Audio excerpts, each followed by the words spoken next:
once we had the location, me and Laura went to that location, and Laura acted out the whole part of Sarah, and I followed her with a camera, and we had a pretty certain idea of what we were going to do. The thing is she is unaware of everything that happens later, so basically throughout the film, it's very much just working on what's in the present and what she's running away from. And you just try and trust that even though you don't have editing and things like that to your benefit, that you're just gonna try and make those moments work. We were allowed to make it our own, and that's what we did. We really take our hats off to the original, and we used it as a jumping off point, but we wanted to definitely do something different. It was never really about technically how we achieved it. What it was about was giving the audience the experience of one shot and making that experience the best it can be. And the best way to achieve the most complex choreography was to break it down into a certain number of shots so we could really make each one the best it could be. They already figured out what the movement was.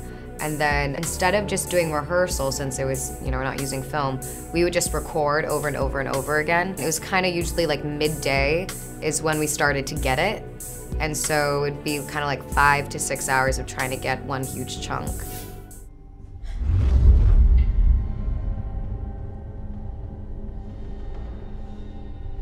It was really about running it and choreographing everything and rehearsing and rehearsing and rehearsing. Knowing that you're doing a take that lasts 12 minutes and getting 11 minutes into it and something goes wrong and everything you just did is worthless. And you're just kind of like, God, I wish we got it, but we didn't, so we're gonna just do it again and learn from our mistake. We were very lucky that we found a perfect location that had very large rooms, that had high ceilings so we could hide our lights. It was all about preparation. To give this single take kind of camera experience where you're going in and outside the house, we had to turn the house into a soundstage. There wasn't enough time to like go to a waiting area, so you just kind of stay in that zone forever.